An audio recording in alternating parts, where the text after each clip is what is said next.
We appreciate you being here this morning at the Titleist Spring Teaching Summit, one of our nicer and most popular events. We really appreciate everyone attending.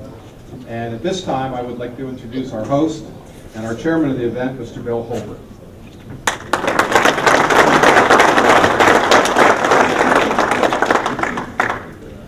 I'm going to get up here because I always wanted to be tall like my friend Bob sitting up here in front with me. I could have been a better basketball player if I'd been a little bit taller. But anyway, it's my pleasure to welcome you all again to the Spring Teaching Summit presented by Titleist Golf.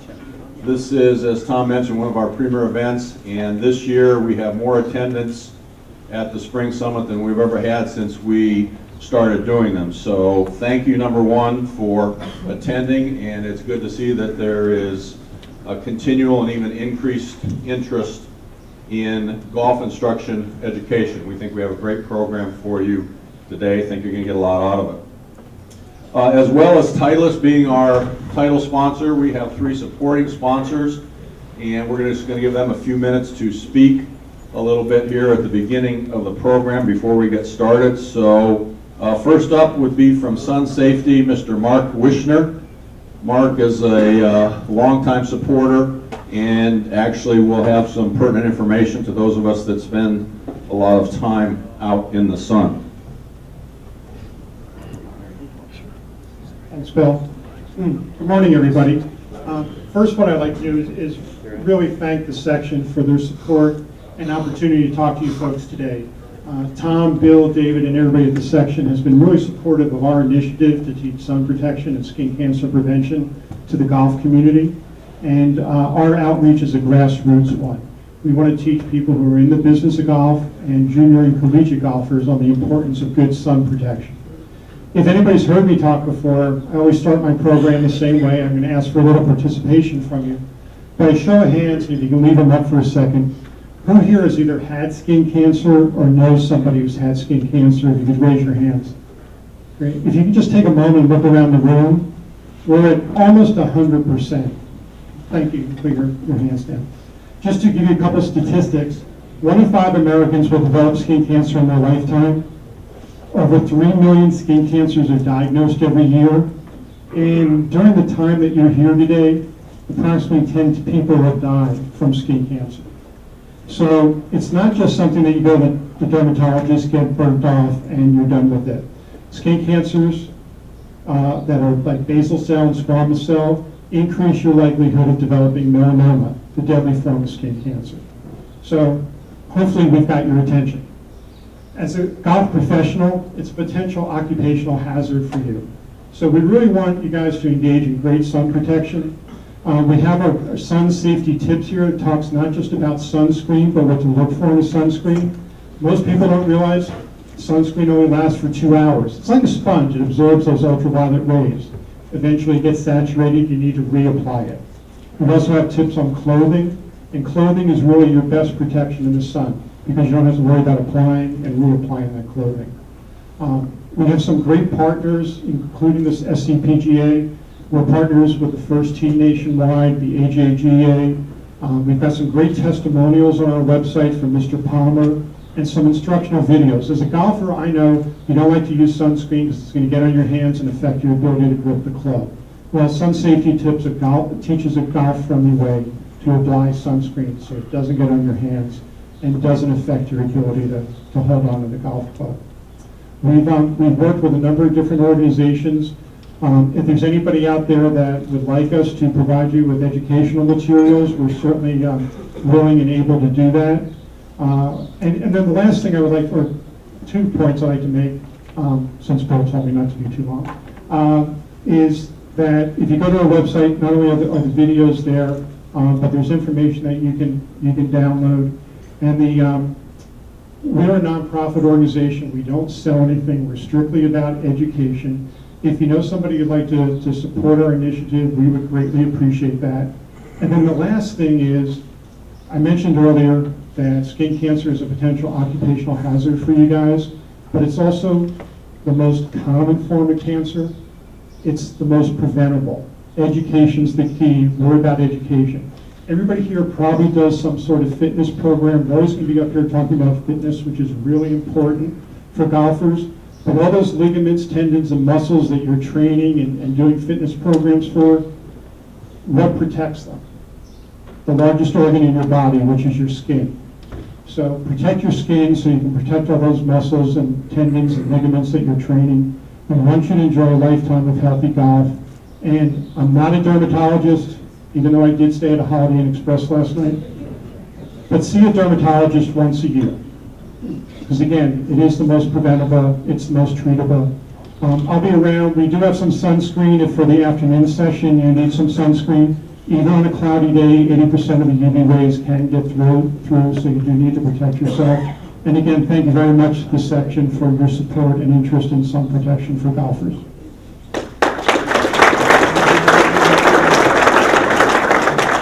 Thank you, Mark. This next gentleman has also been involved with our section and our section education for some time, and certainly with Titleist. Roy Corey of RFK Training is a level 3 TPI fitness instructor. He works with a lot of golf professionals. His business in Newport Beach, a beneficial relationship between instructor and student. And Roy, welcome, and speak to us, please. Thank you.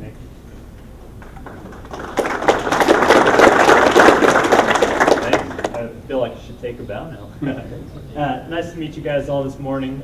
Just wanted to say hi. I'm looking forward to the summit today. Should be a lot of great information.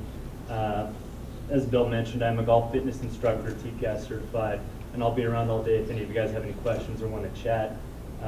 If any of you guys are interested, I am offering all of you complimentary fitness evaluations. So if you're interested, come find me throughout the day and we can talk about getting some of that stuff going. Thanks, guys.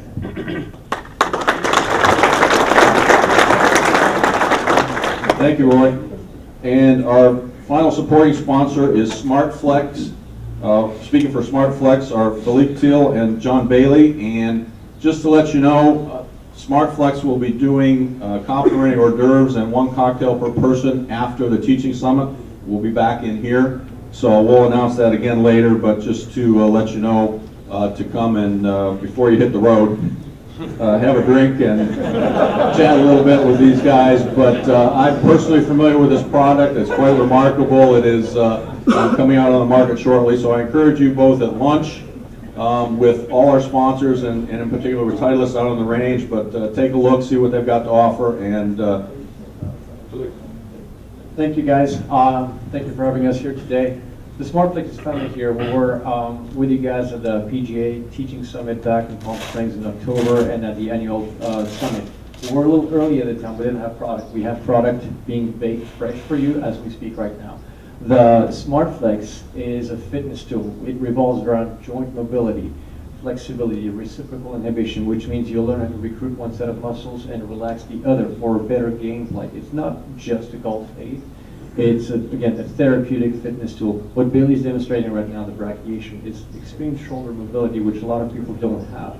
Now, you too can achieve this kind of range of motion in just a matter of minutes.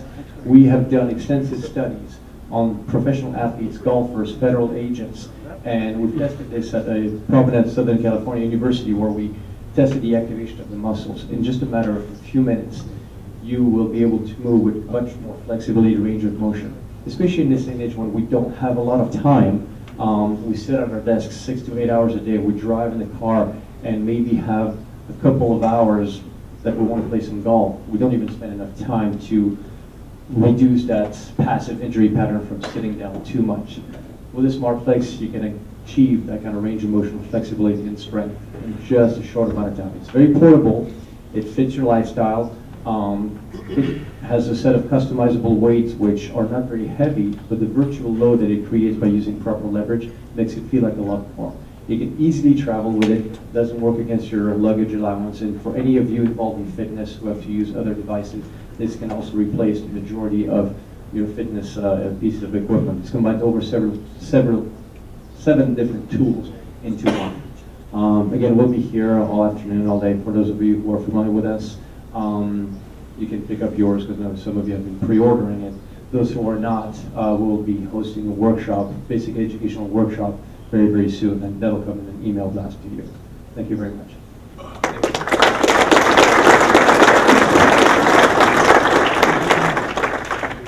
I'm going to be there before and after project, so that John promised me I'd be able to get that all the way back behind me like that, which I've got about 90 degrees rotation to be able to go to that position. But anyway, before we get started and introduce our featured speaker, just a couple things that we'd like to go over. Number one, if you haven't done so already, please make sure your cell phones are either off or on silent.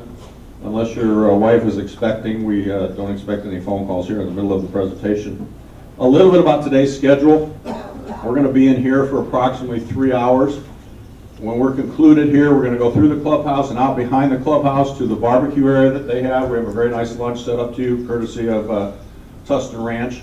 We're going to try to go here till about 12:15, 12:30, an hour for lunch, and then there will be carryalls and golf carts out on that side of the building that will then be taking us to the golf school setting at the far end of the driving range. We want to get everybody out there by 12:30 at the latest. Okay, we want to try to stay on schedule. So in here for 3 hours, lunch for an hour, get your sunscreen and your sunglasses and your hats, and then head out to the back of the driving range. And again, there will be Tustin Ranch staff on this side of the building to get you out there.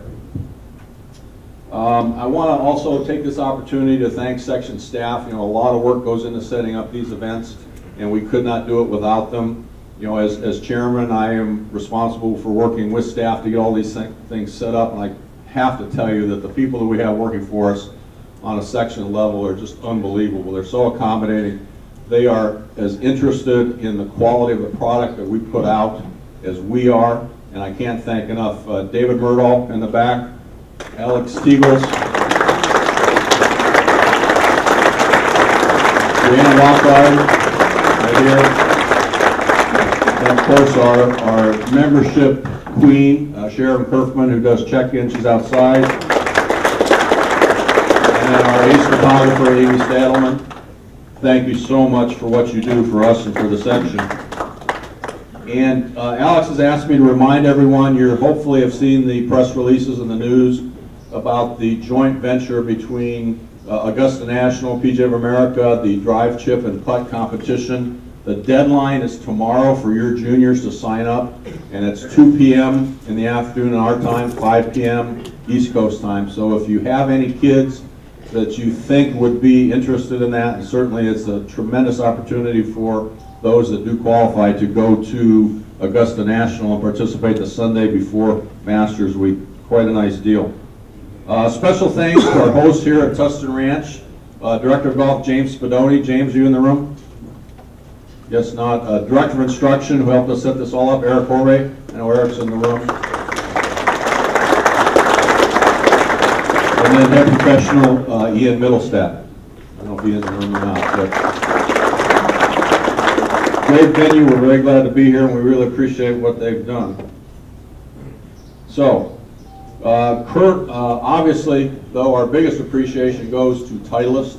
You know, without Titleist sponsorship and support of this event, we could not do it, and certainly at the level that we are doing it. And again, as I mentioned, this is the largest attendance we've ever had, and we have people on the waiting list. We might have to ask Tustin to expand the room out a little bit.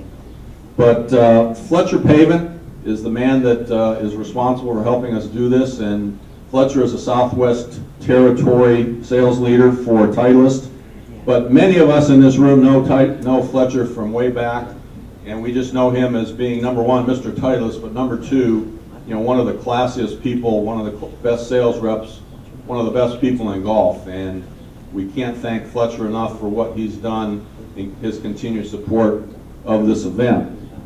And with that in mind, we are going to allow Fletcher to introduce our featured speaker here, Mr. Mark Blackburn. So, without further ado, please welcome and thank Mr. Pavin for his support. Fletcher.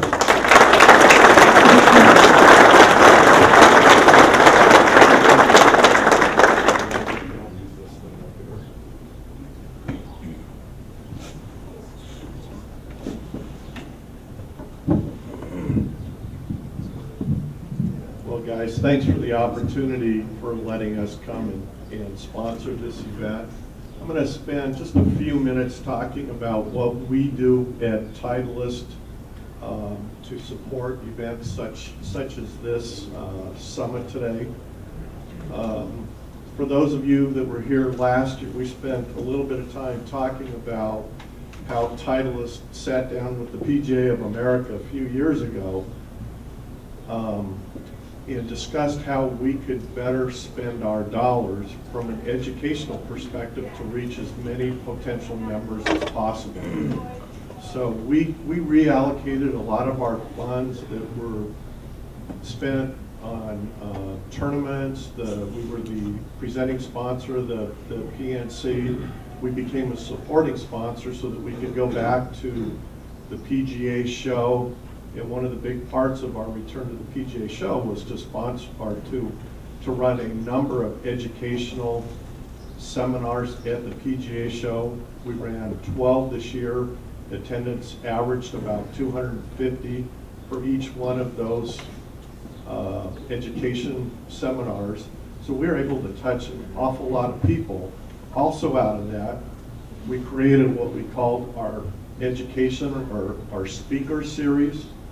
And we started that in 2011.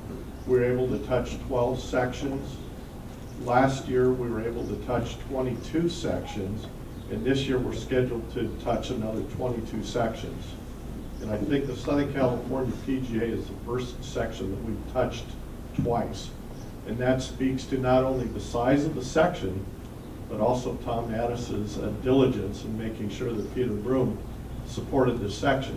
One of the things that we take a look at is the PGA show is a big initiative for us, but the number of people that actually come from Southern California, for my region, the Southwest region, isn't as great as some of the other parts of the country.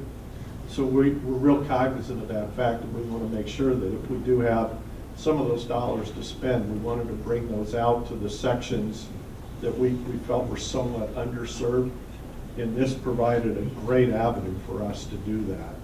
So that's a little bit of background of what we're doing from an educational perspective. We have a tremendous pool of talent in terms of the people that are on our staff that put on these educational summits. So I'll talk a little bit more about Mark in a little later to kind of give you a little idea of the background and what he brings to the table today. I'd also like to thank Tustin Ranch for supporting this event. I was just here a month and a half ago where we did a club fitting seminar at Tustin Ranch. They've always been tremendous in their support of any type of educational event. So, you know, I want to thank James and Ian and FinDog out there for your tremendous support. It's very, very helpful. And once again, the section staff, this doesn't get put together very easily. And I've had the opportunity to work with Tom for years, and David and Bill kind of in the background. These guys are so professional. They've got this thing so buttoned up. The work that they do in putting this together, the amount of time that Bill spent on the phone or in emails with Mark, making sure that the whole format for today is all buttoned up. There's a lot of work that goes on behind the scenes. Also, I want to just take a few minutes to introduce my guys that are in the room today. We have 7 people that basically support the Southern California PGA from a sales perspective. I'm really proud of the guys. So in the back of the room, you guys just want to stand up when I call your name. I got Scott Burke from San Diego. So Dan Gilkison and Pete Barris from Metro LA. Kevin Barkley from Palm Springs. Troy Denslow, the Inland Empire. And he had to leave for an appointment. Bill Latch, who handles kind of northern part of Southern California. Guys, thank you for coming today and supporting me.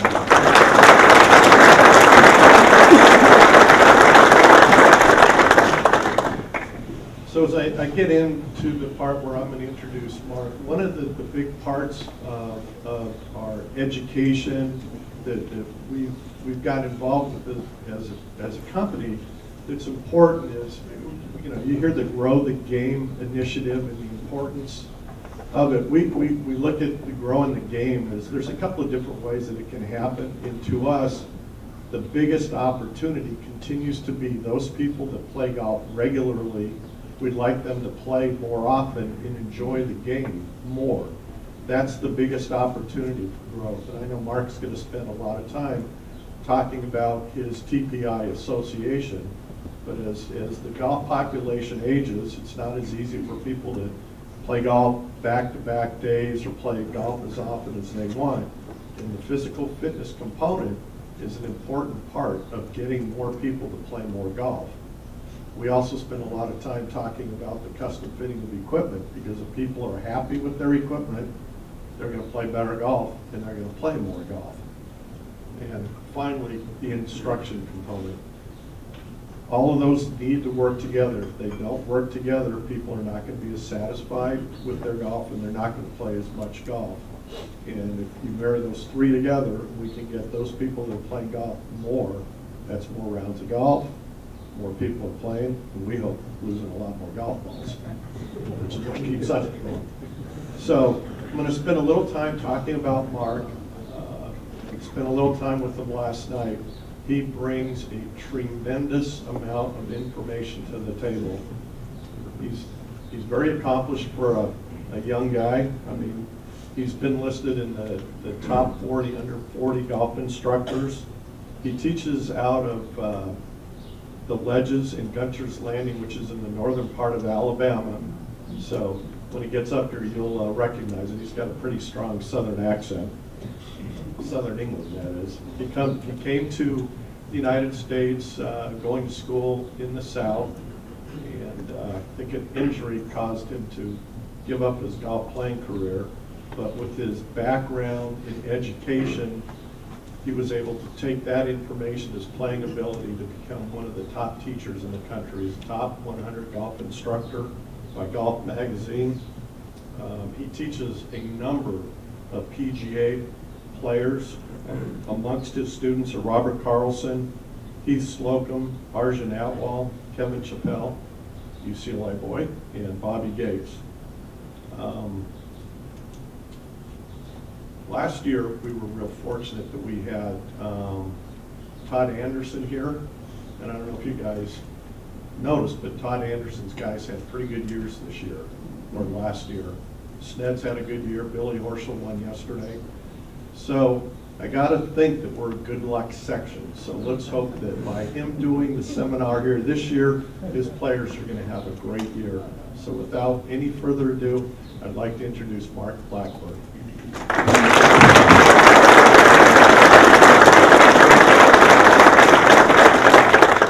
Thanks, Fletcher. Morning, everybody. Everybody hear me in the back of the room? I apologise for the accent ahead of time. Originally, I'm from England. It's a great place to be from. I now live in Alabama, so I've got sound Australian. When I go to England, people tell me I'm from Australia, which makes my mother cringe. So if there's any Australians, I apologise. I like Australians. But really glad to be here. Last night, Fletcher picked me up. We were doing a seminar in Minneapolis, and I went up to my room, and then Fletcher and I went down and had a beer, chatting about today, and then I went back up, and my key wouldn't work. And I kept putting the key in the door, and then I was starting to go back down to the desk, and I was like, no, my hotel room was a different number. So I came from one hotel room to another. So I was at the wrong door. I was at my room from the previous night. So if I appear a little delirious, I apologise ahead of time. But I'm really excited to be here. Thank you very much for Titleist. How many people just in the room, this is just out of interest, are familiar with TPI? Pretty much everybody? Or okay, good. So this isn't a TPI seminar, don't worry. But I'm going to chat a little bit about that and about function and how your body works and the way that relates to how we play golf. So a little bit about all of us. I feel like as golf professionals, we're all kind of on a journey. We're all trying to get somewhere where hopefully we're all increasing our knowledge. So I got into golf, tried to play, got injured, wanted to know why I got injured, why I wasn't successful. And essentially, I started a journey on trying to get knowledge. And I feel like if we all accept that, we're going to have different ideas and different approaches. But essentially, we're all trying to make the game better. People don't play golf because it takes too long or they suck at it. So together, if we can all learn and become more educated and do a better job on helping people, giving better prescriptions, I feel like we're all pretty good at teaching, but perhaps sometimes giving a better prescription would make it a lot easier. So I just want to share with you, I'm going to walk around a little bit. I don't do well behind those lecterns at all, so if I walk in the back of the room and you don't hear me and you want me to repeat it, just go ahead and say, can you say that again? So I apologise ahead of time. So how do we get where we're going? What's the framework, the roadmap? We all, I think, essentially are a byproduct of who we're around and who educates us and who shows us the way we should do things. And I think that can be very subjective. And the beauty of the modern world and technology, which we'll get into a little bit later, is that objectivity now is much easier. It's much easier to look at people and say, well, I might think this is right, but what's really right? And I feel if we understand that, and as opposed to maybe following a map that someone's told us we should do, but we're willing to go outside the box. I'm probably going to say some stuff today that, excuse me, will probably piss some of you off, but that's good. If it makes you think, that means that I've spoken to you and I've maybe changed something. So if you keep the same view, the same perspective, sometimes that's why golfers aren't getting better, that's why people aren't playing well. And I feel like our job and our legacy is to try and make people play better golf, love the game and play it longer. So perhaps our roadmap and the way we think we should do things needs to change a little bit. So how did I get here? Turtle on a fence post. It's an amalgamation of an education in exercise science, then playing professionally, playing with a lot of really good players and wondering why some weeks I could compete with them and some weeks I couldn't, and then going and visiting and learning from lots of great instructors. And lots of them were very successful with different players. They were also very unsuccessful with a lot of players. And to me, that really didn't make a whole lot of sense. Why was it the player? Was it the teacher? Was it the information? And essentially what all that amalgamated to was a philosophy which now I think we can pretty much, as a whole, from a golf standpoint, put players, when we look at a player, I think there's a few pretty simple ways to look at them. Here's what we should work on and here's why, and different components.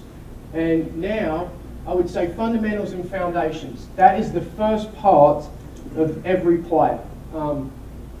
This is all going to combine into my logo, but the logo that was up there at the beginning, I want you to understand where it comes from.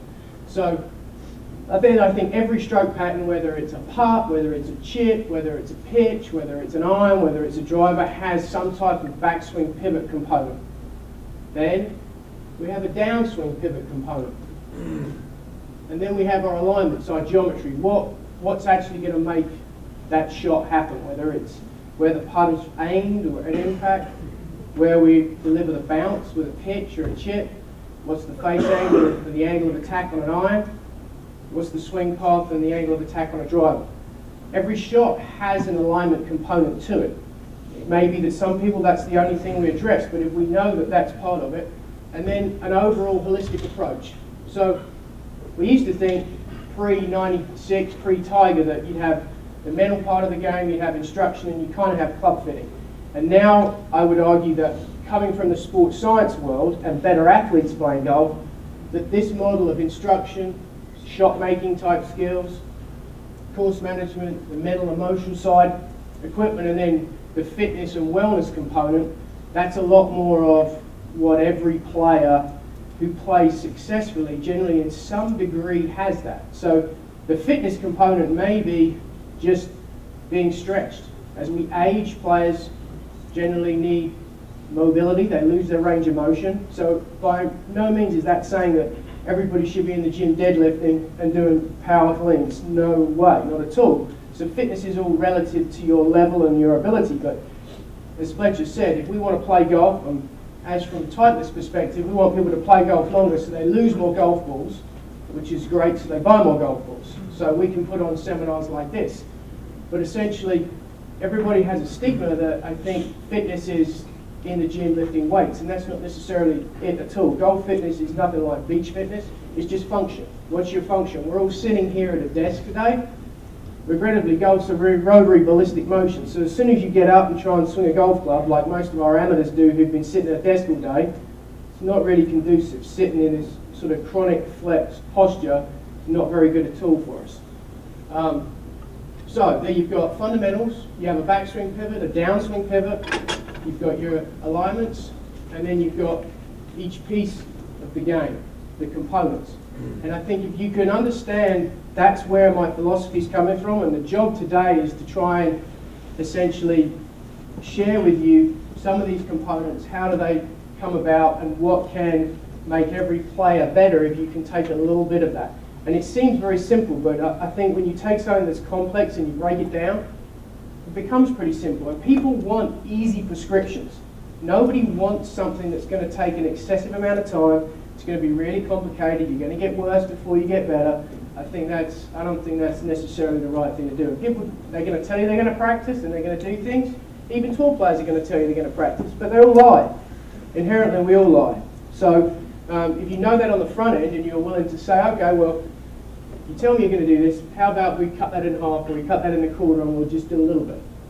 Usually you get results. And as long as someone's getting something that they can see is improving them, hey, they may come back, they may play again. And as long as it's measurable to their skill level. So fundamentals and foundations. I have a really good friend I started working with last year. His name's Brett McKay. He's a two-time national champion pitcher he's a PhD. He went to Brown, did his fellowship. He's a clinical psychologist, but he's got into the sports world via baseball. And so he introduced me to these fundamentals and foundations. And I would give students who'd come to me, I'd write down on a card what they needed to work on, and I'd give them this laundry list. And essentially, it would never really change that much. And I thought, well, that's a little weird. The same players, the same sort of tendencies, they needed to do the same things. And I thought, well, that seems a bit elementary, a bit basic. But the power of these fundamentals and foundations, to me, has been huge. It's changed the way I approach things. And the mentality of, if you can't explain to them so they can understand it at a 5th grade level, it's too much information, it's too complicated. And the beauty of fundamentals they are essentially exactly what the military do. So I'm a big SEAL team, Special Forces fan. I've gotten to go to Coronado a few times with TPI. And the beauty of the military is they do things over and over and over and over again, and very, very simple type activities. Well, this is pretty complex, rappelling, jumping off a building, but they've done it so many times that when it comes to them actually having to go on a mission or be deployed, they are able to do this without really thinking. And we're going to get into a little bit of which side of the brain, but the left side of the brain is where we think about what we're doing, and when we're training and learning, it's huge. So here are the SEALs in the pool.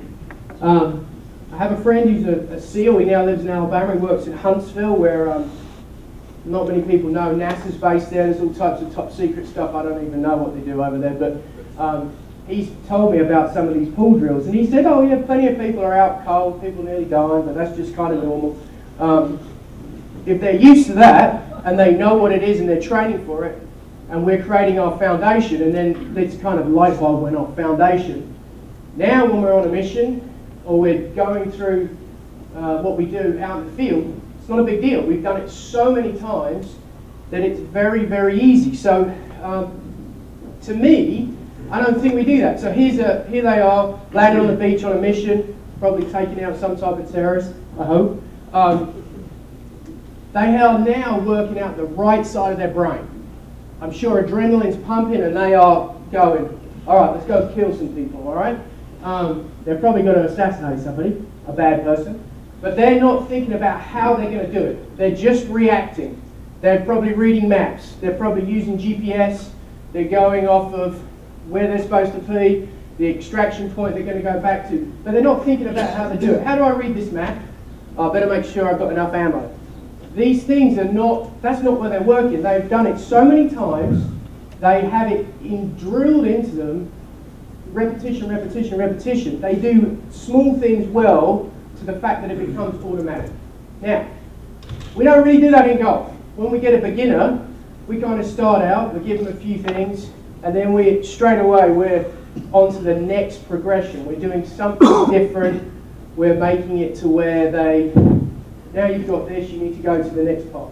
And I really think that perhaps our older generation of teachers who are very much grip, posture, alignment, and there wasn't too much information because there wasn't too much technology to measure it, although it was a little what I would call subjective, it was very much left brain orientated, and people were able to do a few things and do them well, and the prescription never really changed. They didn't go to a lesson and one week we're doing one thing and the next week doing another.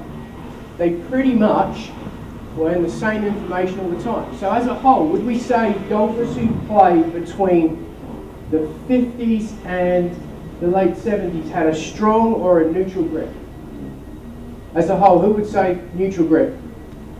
Most people, would you not argue that they have relatively neutral grip? Because that's what the consistency was, that's what most people would teach. So if you got a hammer, everything looks like a nail. When people were teaching, they were teaching the same thing. Now whether that was good, bad or different, people were getting the same information and they were doing it repetitiously. Who's read the talent code? Anybody read the talent code in here? So myelin, if I say myelin, does everybody know what myelin is? Anybody got any idea? Myelin? Yeah, myelin. There you go. It's the cover on the nerve cell. Okay, so what happens if you have loads of, what's your name? Tom, what happens if you have lots of myelin? You're in good shape. You're in good shape. Okay, and how do you get lots of myelin, Tom? Do you know? Part of that is your genetics, part of that is your Repetitious. relative, the dendrite development. Correct. Dendrite development, but repetitious in how you've done things over time. Repetition. So with repetition of the same sort of task, formerly in the younger years makes a bigger difference, but you can still grow myelin. Repetition doesn't. What would we equate to repetition? Simple tasks, fundamentals, which is the left side of the brain. Unfortunately, we cannot play golf over here. Performance, golf's performance. So if we try and play in the left side of the brain, we tend to have some serious issues. Tour players, they're great creatures. They're very interesting. I think that they're great performers. Like a lot of great performers, I think they're quite insecure, but they cannot function in the left side of their brain. They have information, they're not playing very well. Please tell me this, and then the next line is, that's too much information, I can't, that's too much. Because they play golf here.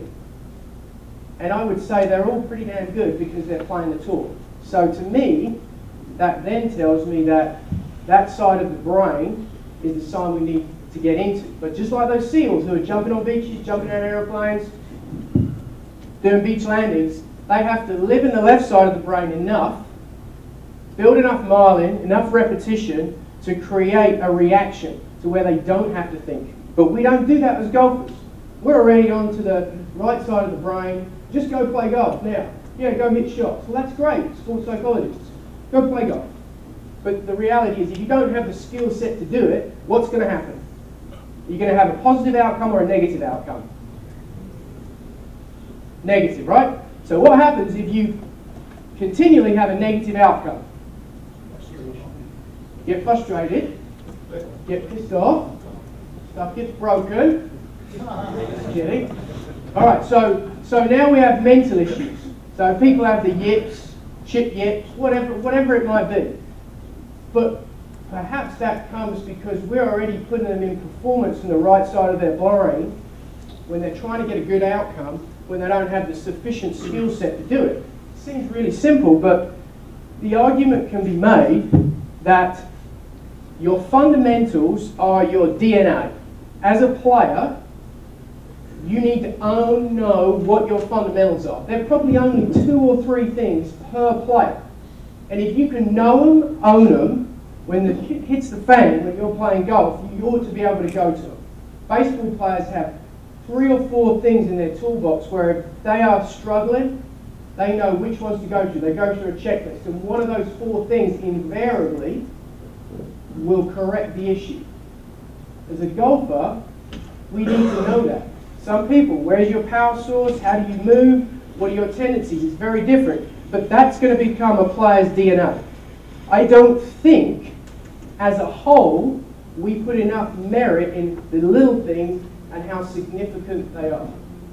If we could do a better job at creating a fundamental and saying to somebody, here's your DNA. You have a tendency to sway in your backswing, which causes you to do this in your downswing, and this is what your release is. So you need to focus on this backswing motion, this downswing motion, and then here's the release that matches it. Those are the 3 things that you need to do. Then you can play great golf. That's a pretty easy prescription, but it seems so simple, but that's not how we operate. I'm not saying some people don't, but as a whole, us as a culture, a group of fraternity, I don't think we do that. I think we almost try and make it too advanced and we take it for granted that it is a hard game and people don't spend enough time on the small fundamental pieces at the beginning to understand what is their DNA and how do they fix it. Now, we love the fact that people take golf lessons because that pays bills, right?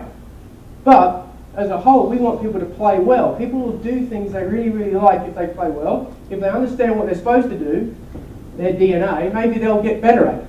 So this is Brett. He has a website called The Mindside. I encourage all of you to write it down. It's a great website. He does a lot of Fortune 500 consulting. He's very different to the typical sports psychologist. He's a Cajun.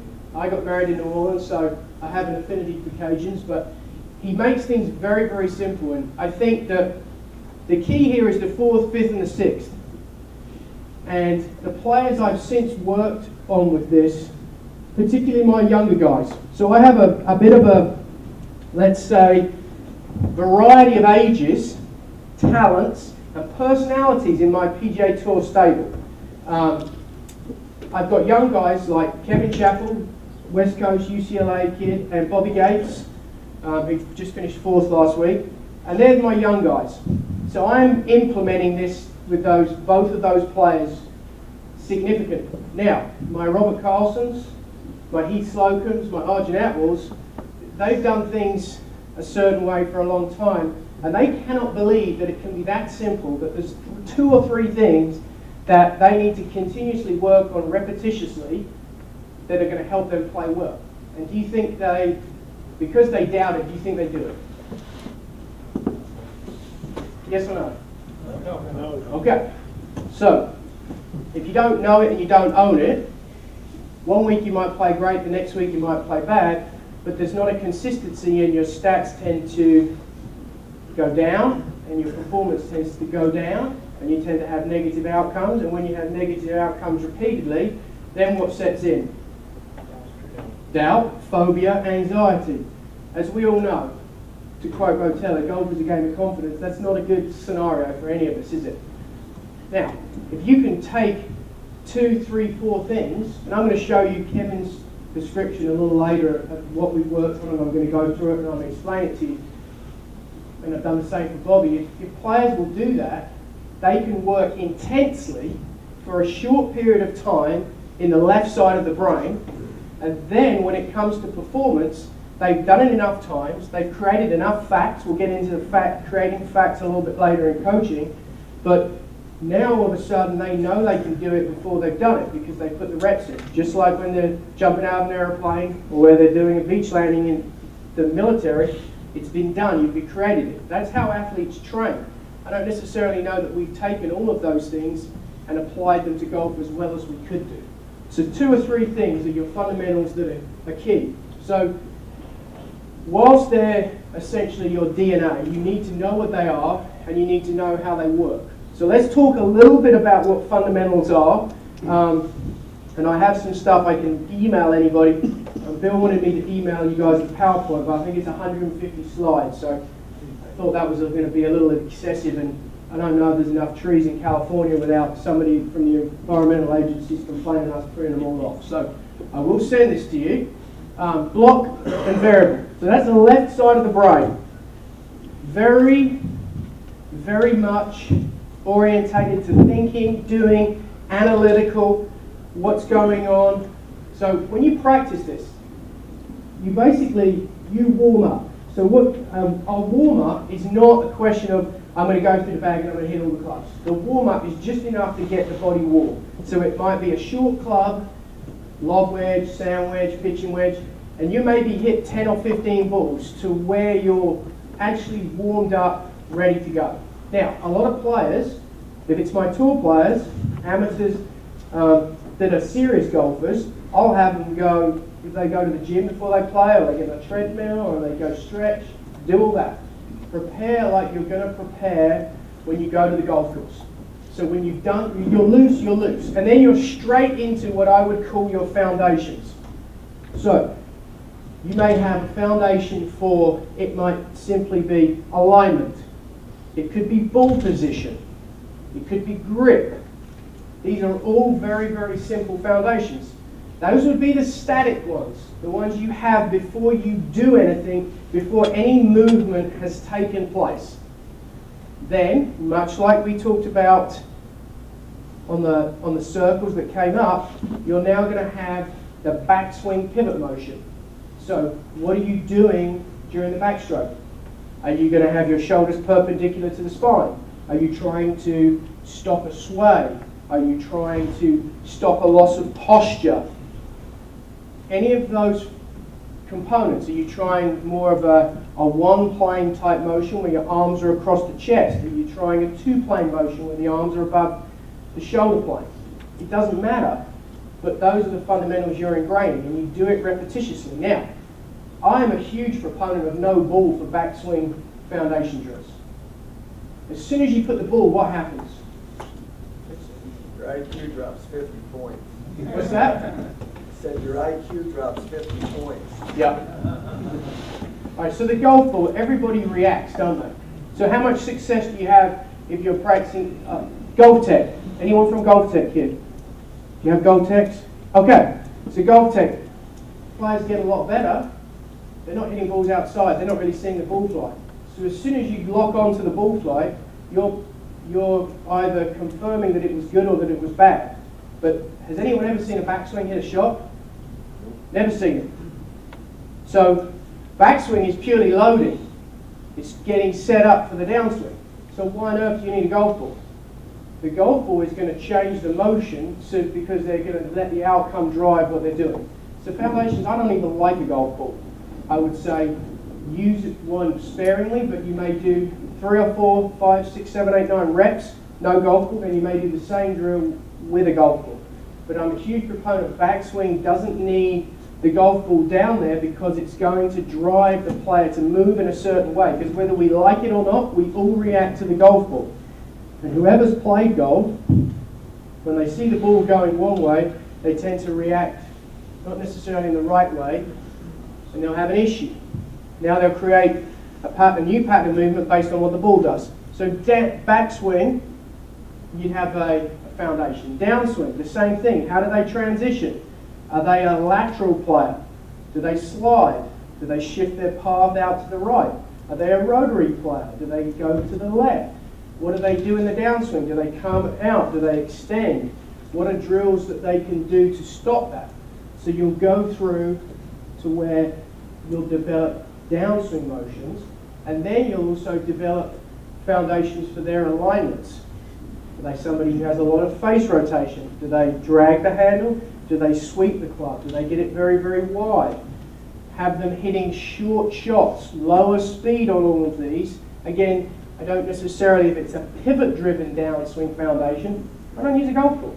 The golf ball might let them lead themselves to think that they're having a positive or negative outcome, when they're not. And they may do the right thing, but because they haven't yet got the face relationship to it, now all of a sudden they struggle and they won't buy into it. So you've created all of these foundations. They're very structured. I use either two ways to do this. If someone has a very short attention span, and I'm starting to see that my younger players tend to have towards ADD, it's quite interesting, I do it based on time or a count. Maybe 10 minutes a fundamental, a foundation, or I might say, okay, it's a 10-ball count per session, but for the 10 balls, for each foundation, you need to concentrate. So when someone does their whole foundation, they're probably going to spend maybe an hour on them, and then they'll leave them alone. Now, the hour is very intense. That's an hour of work time. That's not an hour of total time. So they may work for 10 minutes and they may take a 10-minute break. Texting, these players have to have texting, and they're no good without it. Got to check on sports scores, etc. So I'd give them that break, and then I would say, all right, that's your foundations. In tournament, we'll talk about this. I don't really do much of this. The goal of this is off-season, off-weeks. This is when that is very high, like a 70% foundation and a 30% performance, which we'll get to in a minute. You have to do it and do it and do it and do it. How often do SEAL teams run? Anyone know? Every day. So I didn't realize this. When they're doing Hell Week, or when they're training, they have to run, I think it's 2 or 3 miles to breakfast, 2 or 3 miles back, 2 or 3 miles to lunch, 2 or 3, whatever it might be. But they're running 10 miles before they've even done their physical training every day. So they're doing it and doing it and doing it. So now when they have to do it on a mission, it's not a big issue. It's easy. That's what foundations are. The more you do it, the better you'll get at it. Now, do you think players like foundations? They can't stand them. They hate them. They think I'm evil. Because it's something they can't do. And especially good players, they don't really like being told that they're not good at something. As I said, they're very fragile creatures. They have immensely high highs and immensely low lows. When they're playing bad, the world's over, the whole world revolves around them and it's terrible. And when they're playing well, they're the happiest, luckiest, just almost pleasant to be around type people. So, foundations, they don't like them. Kevin is awesome. We've become really good friends, but he is a feisty fella, and he despised his foundations when we started with him because he couldn't do them. They were difficult. He put the ball down because he wanted to see if he was doing it correctly, and he hit a bad shot. Well, let's go on 6 months. Now he thinks they're the greatest things ever. So we were supposed to work and he couldn't make it. I couldn't make it. And he goes, but it's okay, we've got our foundations, it's all good. And this is the same person who hated him when he couldn't do it. But now he's doing them all the time. You get fed up. It's no different to starting to run. You get on the treadmill, you can't run. You keep doing it, little by little. Eventually you might get up to 2 or 3 miles. When you started, you could barely turn the damn thing on. The more you do it, the better you get. But that's quite tedious, quite boring. However, it allows for this. It allows for the right side and the random. And that is where the player lives. If you want to be great, you need to be able to perform. You have to live in the right side of your brain.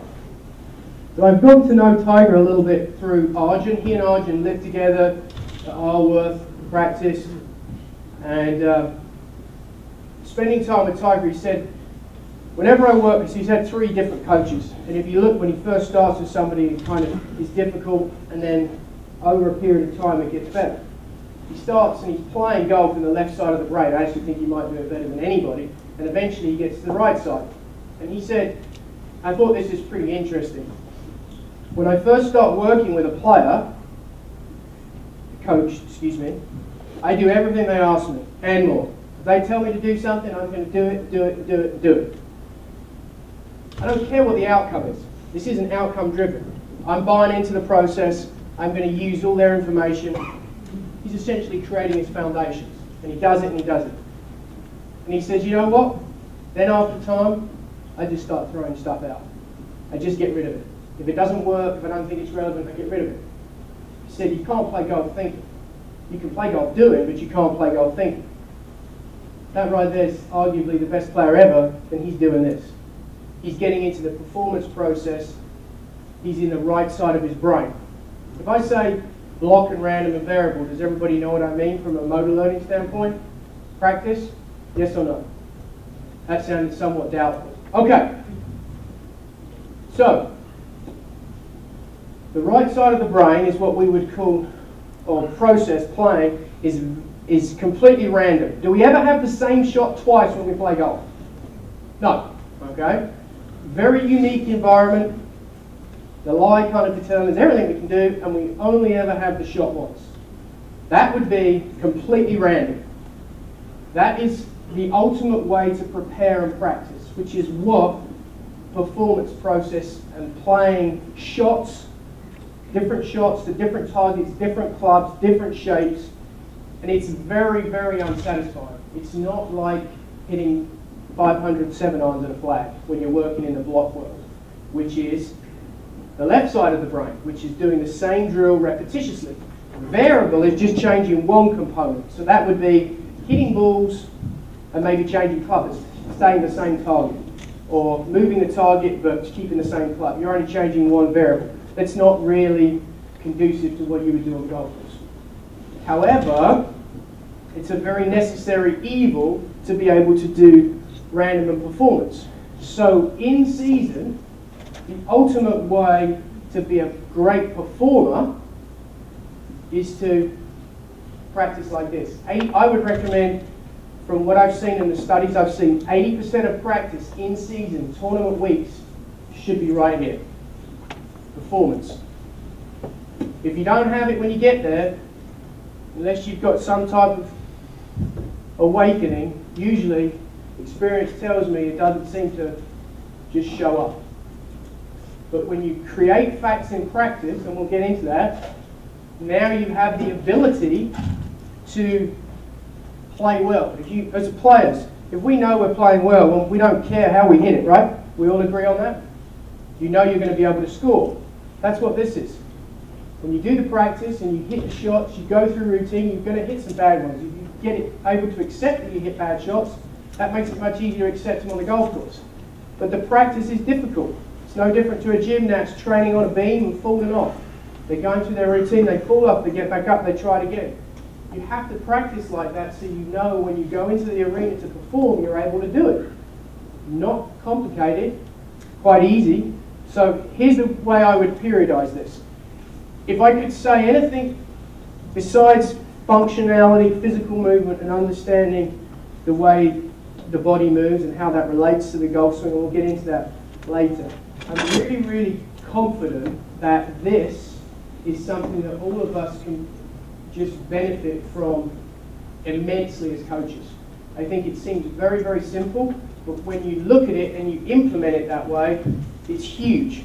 So when someone's in the Olympics, how long does it take them to train for an Olympics?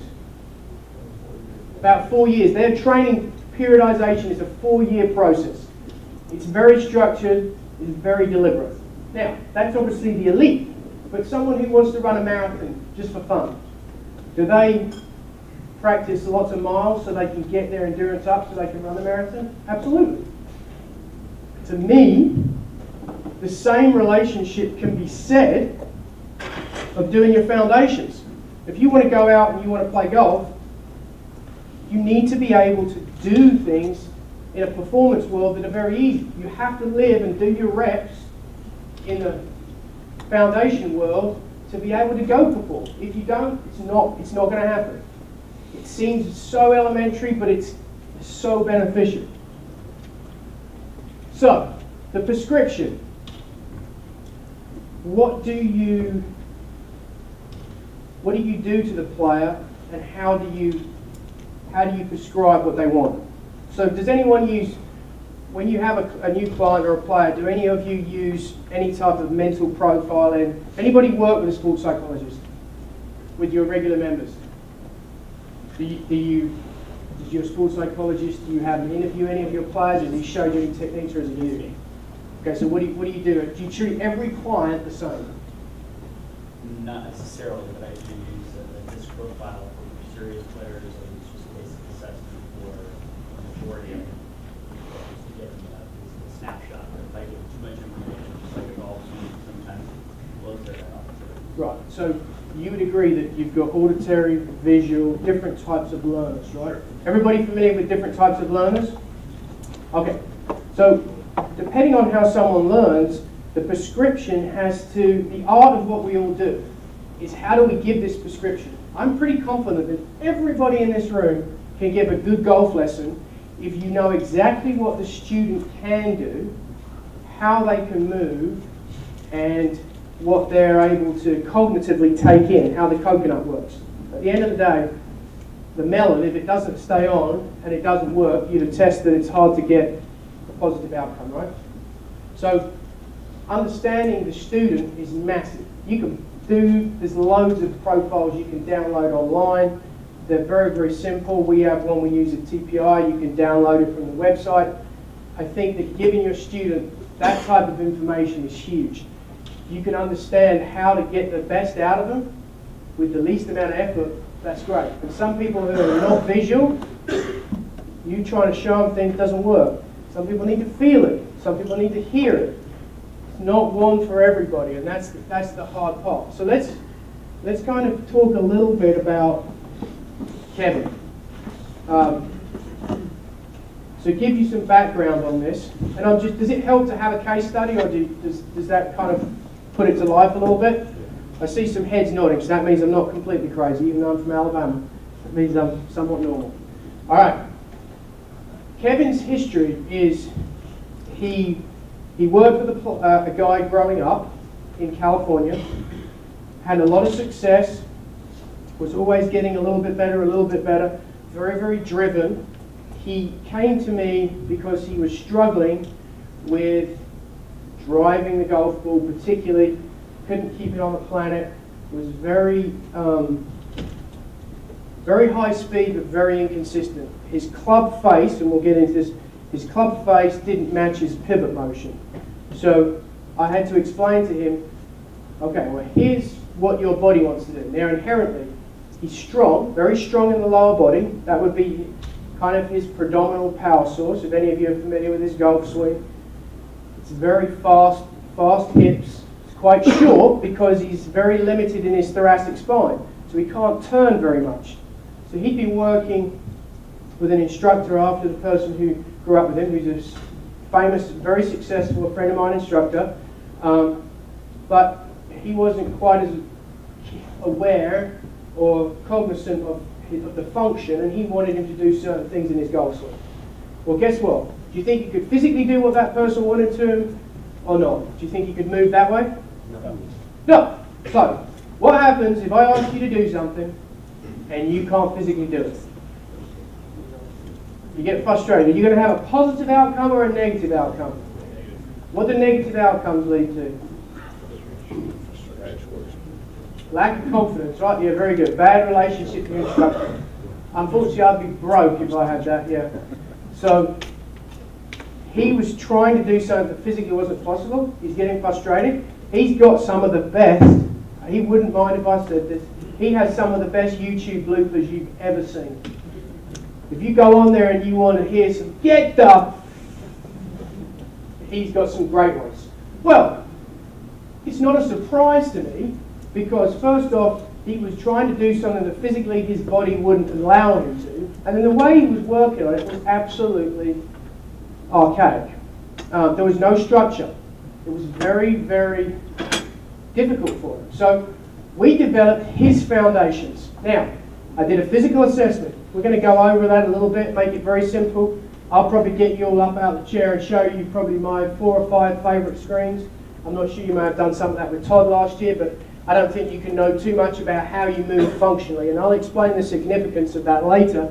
But I would say, right now, I did a physical assessment. Everybody familiar with 3D motion capture? If I said 3D, kinematic sequence, would you look at me like I've got 4 heads, or would you know what I meant? Okay. Everybody in the room know, or is it a 50-50? 50-50? Essentially, 3D motion capture is like an MRI of your golf swing. Video, high-speed video, it's great, but unfortunately, it is very subjective, and I like objectivity. I want to make a decision that's accurate, so we use 3D motion capture. We use high speed. Who in here is familiar with TrackMan?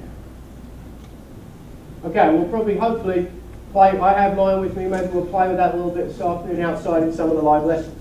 So I took data to make a decision to build these foundations. But it was taking all of that information into account and then trying to give the player the necessary prescription to go perform. Now, do you think it's easy or hard when a player says to you, I want to hit it both ways, but I don't want to miss it left and I don't want to miss it right? Is that a good thing or is that a bad thing? I take it that you'll have some empathy for me in that then. I won't repeat what I said when you said that. The dilemma there is he's very much plays like a tiger. He wants to move the ball both ways. But in the interim, I had to tell him that, okay, we need to eliminate one side of the golf course. You need to either change to one of those Titleist golf balls, because they go straight, as opposed to that Nike one, or we need to eliminate one side of the golf course. That was a sales pitch, I was just kidding. Making sure you're all awake. Anyway, so we agree that we don't want to miss it left, and we're willing to miss it a little bit right. We'll limit one side of the golf course. Now, he was all into this. He lives in Phoenix. Anyone who's been to Scottsdale, he's a member at Whisper Rock. Anyone familiar with Whisper Rock? Great practice facility. Fantastic. Thank you. So 5 days a week he said he'd do it. In season he said he would do it sort of 3 times. And then we started this. We started working at the US Open last year at Olympic, and we actually only implemented these probably towards the end of the season, because in season it was not really viable. He was not particularly open to some of the suggestions. So once we put it in, it was huge.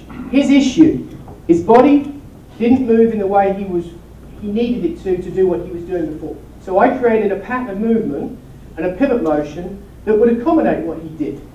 Was it what I would call optimal? No. Will it be, or would it be what I want him to do, let's say, 2 years from now? No. But based on his T-spine mobility, his hip mobility, it was the best thing possible. The only issue was his understanding of the alignments and what controls the face. And when I say alignments, I'm talking about these things: arms, hands, club shaft, club face, and educating him on what made the ball curve, what made the ball go straight, and how he would control those things, and that the movement of his body was going to determine his consistency and his ability to put the club on the ball repetitiously. At the end of the day, I'd much rather someone have a pattern that's not the most optimal but produces the same result consistently than I would something that looks great but only works 25% of the time. Unfortunately, that makes them broke and means I don't get paid, and that's not good because I've got twins at home and they need to be fed. So that's huge.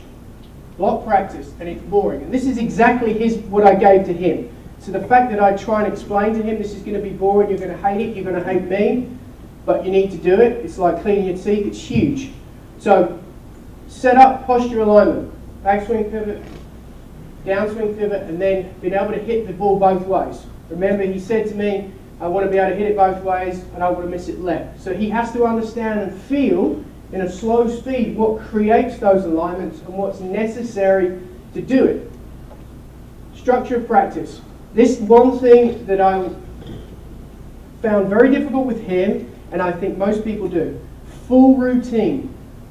Even when you're doing the drills and the backswing pivot work, you still have to go through the process of committing to it like you were going to hit a shot. Trying to make the best pivot you could possibly make, even though there's no golf ball. Here, you can see this is very much on rep count.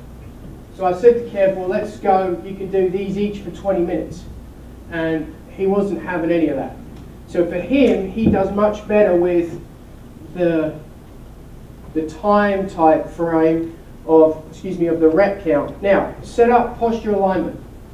He would work on, when it says set up, posture, and alignment, he has a tendency to get a little bit over flexed. He has tight hip flexors, and he has a lot of forward bend here, and his handle gets low.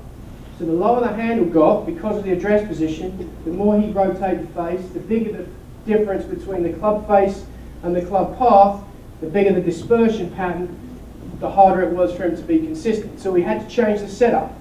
The posture was much stronger, got rid of some of what I call C posture or rounding, doing drills, getting used to that in front of the mirror at the gym. He works with Craig Davies, he's a fantastic chiro on tour, and a lot of his training would mirror some of this. When he was doing lifts, chops, working, he'd be maintaining his posture through the gym, and I'm going to get into that a little bit later. So you can expedite this work if they're working in the gym as well.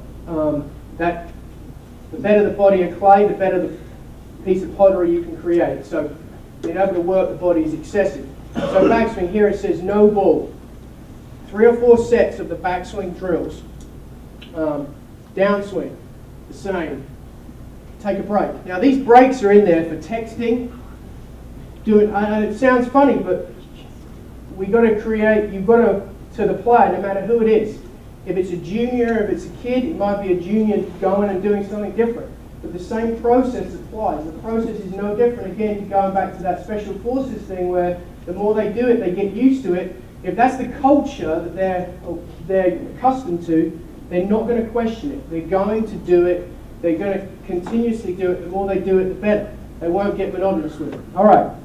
So when I said the warm-up, the setup here, it would be no good if you just did this with one club. So the difference in feel of what it's like to set up with a sandwich or a 7-iron or a 5-iron or a hybrid or a 3-wooder and a driver is different. So your proprioception is different, and your awareness of where you are, what you're doing in the swing is going to be different. But you need to know what it feels like to set up from each. So here we have standard stock central. The biggest misconception people have, and we'll talk about this with TrackMan, can you hit all the shots from one setup?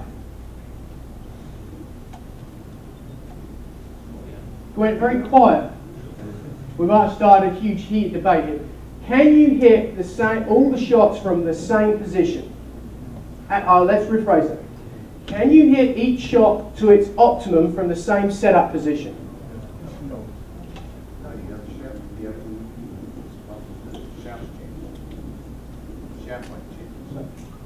So it's not. So let's just say this again. You're right. Regardless of club, it is impossible to hit all the shots from the same setup. Is that, do we all agree on that, or do we disagree? Anyone want to disagree?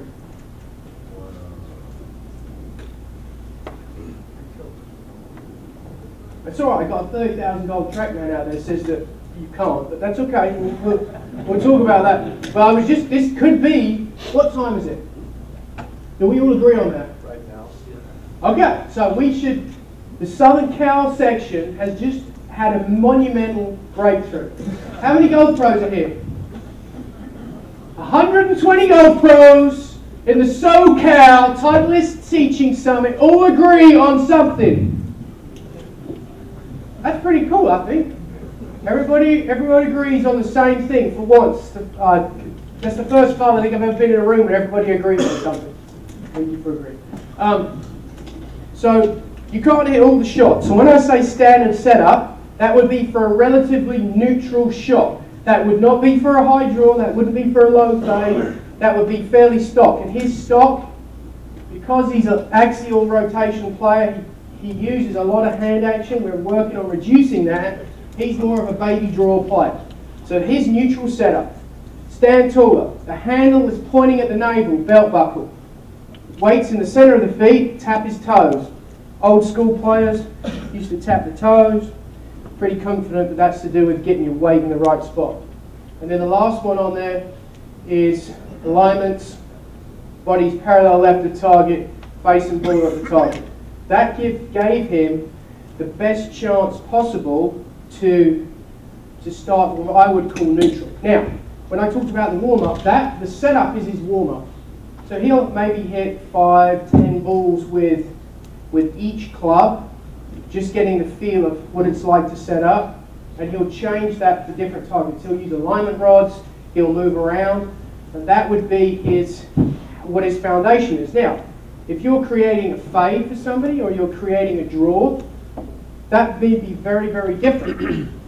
But the parameters would still be the same. You'd want them to feel what it's like with each club, what they need to do in order to create the shot pattern that you think is best for them.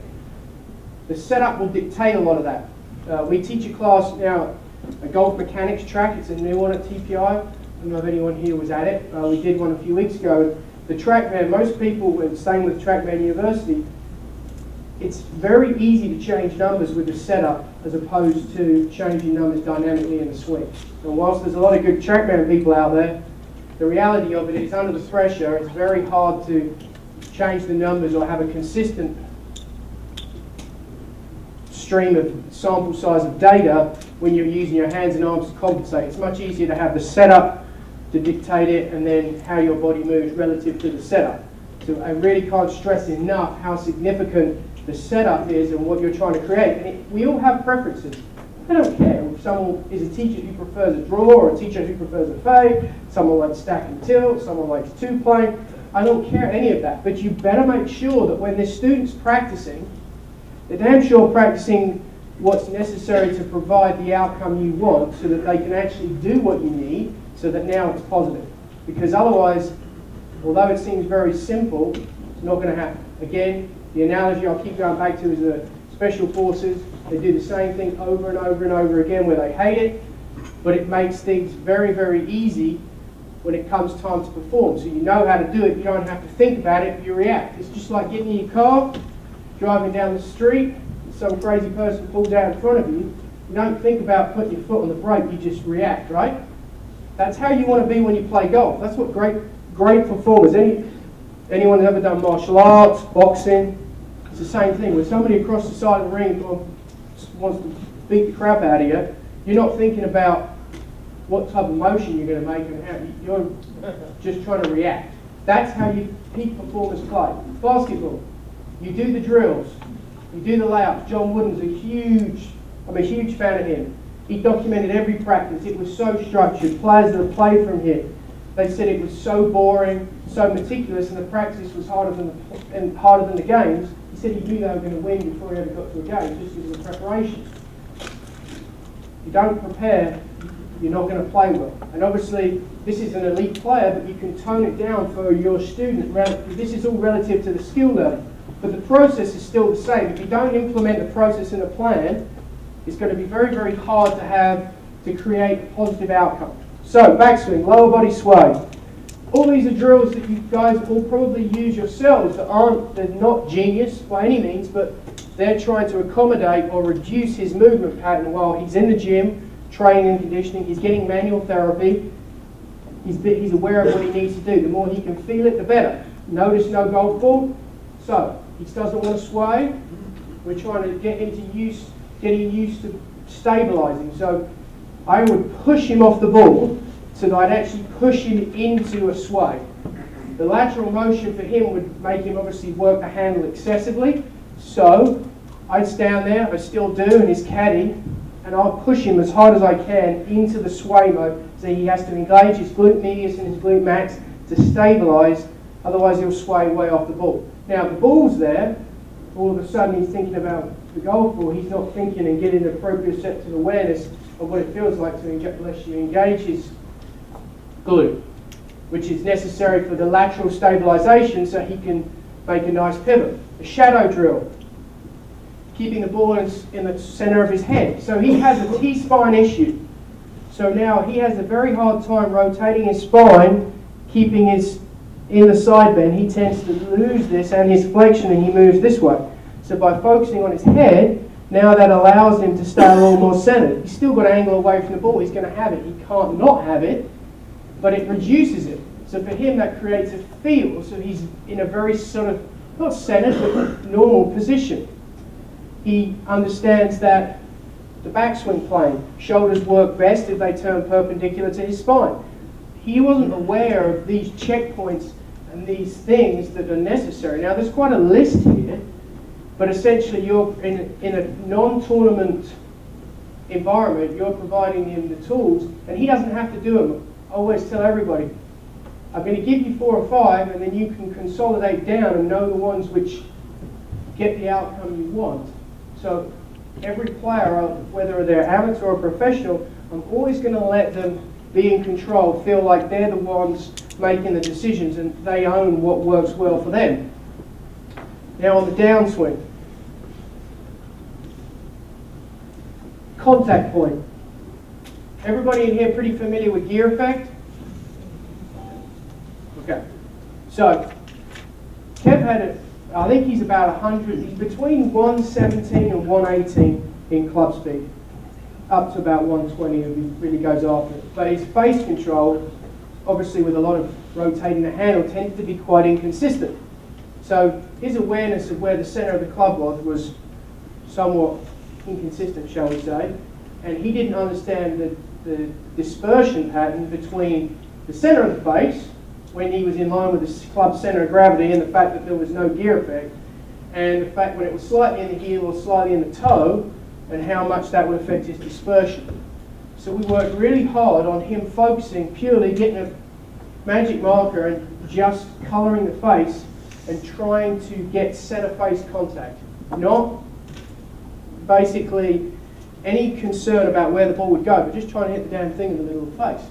And it's amazing how much better everything else got, because his focus was on how do I get the ball to come out in the middle of the face, and subconsciously he would move better in a more efficient way because his focus wasn't on what he was doing, but how can I make that happen? And I love it, Kev, when these 5-10 minute breaks I get these phone calls. I got this phone call one day, he said, it's really weird. He said, when I slow down everything and make it smooth, it comes out the middle every single time. And I was like, it's amazing that, isn't it? And this is a guy that's one of the best players in the world. So sometimes people don't know. Sometimes they're just struggling because it's lack of information. So it says focus on contact, not shape. Now, that's hard to do. Obviously, it's downswing, and downswing hits the ball. So at the end of the day, everything is driven there by the proof is in the pudding with the ball. But if you can explain that this is foundational work, you're doing this to create motion, the more you do the motion, the better the alignments will get. When we're in performance and we're in the right side of the brain, now what we do down here is huge because it's going to control where the ball goes. But in this, if you create the environment and the perception that don't worry about where it goes, again, it's boring and monotonous, now all of a sudden they're a lot more willing and they'll buy into it. He tends to have what I would call a lot of second tilt, which is essentially he moves this way already, his hips are very, very fast, his power source is his lower body, so he's a jumper, he moves laterally and jumps, and now he creates this massive tilt here on the way down, so he's now out of position, so now he's working the handle excessively, and at 120 miles an hour, that's timing based, under the cosh, when it matters. If the timing's on, you're going to play great. If the timing's off, and if you're using, I'm not going to say that, that would be a bash, I'm not going to say that. Equipment also can make a difference. So we worked on reducing that second tilt, different drills. Now he's all of a sudden aware of what second tilt is. He hits a shot and he'll be, oh no, well that did that second tilt, this, right? I'm like, yeah. He's taking ownership. He's starting to understand his fundamentals and his issue. This is one of his big issues. Because he's so dynamic and he can change directions so quickly, his transition, he gets out of position. Now his club path will shift way to the right and he has an issue. Causes him a lot of problems. That being said, do you think if you're a lot under the plane and this way, out to the right, is that easy to get into the lead leg, or is that probably pretty difficult? Pretty difficult. So I said to him, showed him a video of Patrick Harrington running up and hitting the ball. And he goes, man, that's pretty cool. I said, well, yeah, that'll help you. Well, how's that going to help you? I said, well, try and hit a ball like this, running at it. Sure enough, all of a sudden, now his trajectory control gets better because he understands that getting into his lead leg, posting correctly is how he controls the trajectories. Before, he tried to do everything with the shaft and the hands, and unfortunately, when the body's out of position, that has a huge dispersion on the shot pattern. Now he's using his body to control the alignment. It's a lot more consistent, just because he's using a different downswing pivot. He'd want to finish more like this, as opposed to, again, because of the slide, he'd always be this way. His thorax, his torso, I'm going to talk a little bit about this, and the swings would be way over here, so it's this way, so he would never get into it. And what do you think he would always complain about when he played a lot of golf? Lower right back. I have no idea why that would be. So Again, doing the drills, he said, you know what's really cool? When I do my downswing drills, no back pain. It's amazing. Then when I go play golf, it starts to hurt. I said, well, you probably haven't yet had the transfer of what you're doing in the foundational work into the performance. You're probably regressing back. But he understood it. Then explaining to him how his art worked, using, I'm a big fan of, I'm a golf machine guy, is a lot of my background before I kind of put in some of the body stuff. And so a lot of paint on the ground, showing him the alignments, explaining where your body is, it's going to orientate your arc, and then using a lot of TrackMan with the video, which we can use this afternoon, so he could see how his body's displacement and where he moved was going to control it. Again, these are all downswing foundations. They're not, there's nothing rocket science here, it's just how does he control the bottom of his arc. And then alignments. Now this is probably the biggest difference for him, was how he controlled the face. So his grip was very weak. Obviously that then was going to encourage lots of face rotation. And I tried to explain to him that the more face rotation he was going to have at a high speed was going to be difficult given some of his tendencies to get the ball fairly straight. And if you want to move the ball both ways, I tried to explain to him that you're going to need the face more closed to be able to hit fades, and the face more open to be able to hit a draw. And that totally blew his mind.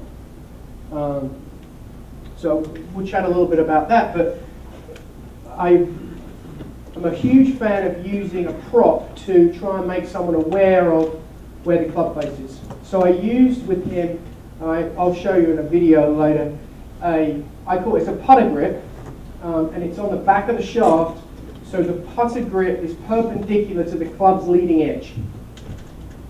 From there, he now had a reference point as to where the club was pointing.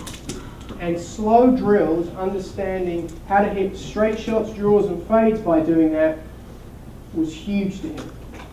He couldn't believe how much he had to feel like the face was closed and hold it to hit a fade, and how much he had to feel like the face was open and swinging to the right to hit draws. But using the putter grip made that very easy for him, and I didn't have to essentially tell him very much. I would just be like, okay, here you go, now let's hit this shot, and he got a feeling for it. I went so far as to take the second tilt sensation of him out of play. I would start him more on what we call a pelvic punch drill, with the club parallel to the ground in this position from a static position. So his torso was very much, I'll show you up here, his torso was very much on top of the ball, so he could get a perception of how to hit a lot of these shots from more of a position like this. And then he could understand the relationship of the fade would be more this way, his straight shot would be a little more here, and his draw would be a little more this way. And he was using the club path and his pivot and where his body was orientated to control that, as opposed to his body out of position and his hands and arms having to do it. Now, he's fantastically talented with his hands and arms, but the reality is, from a repetition standpoint, under the cosh, it was really hard for him to do it. The ball would go like this, especially with the driver. And like most people, he wants to hit it hard, which I'm all about. There's a strong correlation. The further you hit it, the easier the game is. But we had to get the dispersion cone down. There's no way to get it down with the technique he was using. It wasn't going to work. Definition of insanity, keep doing the same and expect a different result. He was trying to compensate, had been doing it for a long time, it just wasn't going to work. The fear of, for him, more of a topspin forehand, and by that I don't mean loads of rotation, I mean the direction and the relationship of the club face working more this way, as opposed to him feeling like he would just rotate the handle, and then more of a drive volley feeling with the fade. Trying to give him something he could see, and he would be practicing with rackets, lasers, things at home inside, to where he could repetitiously create more and more of a feeling of what he was supposed to do and how he was supposed to move to create that shot. They're all fundamentals. Now, the more you do it, it gets monotonous, but the better it gets. And now all of a sudden, because he wasn't concerned on the outcome, when he went into this, random and variable, it would be huge. So I try and use these drills and these fundamentals so that they can see what works best for them. Self-discovery, I think it says at the bottom here, is the best teacher of all. It is. The job is to give the student the tools necessary to where they're able to self-diagnose, have their tools, own and understand their fundamentals so that they're able to correct and understand what happens. So Kev now knows, is it a setup issue? Is it a backswing issue? Is it a downswing issue? Or is it an alignment issue? Or is it a combination of the two? He knows if his setup's good and his backswing's good, there's only two things he can be. That's going to be his downswing pivot motion, which will in turn influence the alignments. It's unlikely that he's just going to have poor alignments due to poor alignments. It's largely because his movement has dictated it and he's trying to compensate for it. So we create a game that he plays in the random and variable is to create facts. And when I talk about coaching, we'll dive a bit further into this. I'll explain what FIG means, but basically it's a game where you're playing 2 balls each hole and you get a certain number of X's and you're shooting the lowest score possible. You can have 3 X's per hole and the goal is to play as many holes and go be as low as you can for 9 holes with as fewest number of X's. You don't have to use an X, so if you drive one down the middle, you don't think you can hit any better and you hit an iron shot to 2 feet, you don't think you can make it, you're not going to waste an X and then you make a putt. You could hit a second shot if you thought you were going to hold it from the fairway. The goal is that you see yourself hitting only good shots and you create facts in practice, which is making you confident.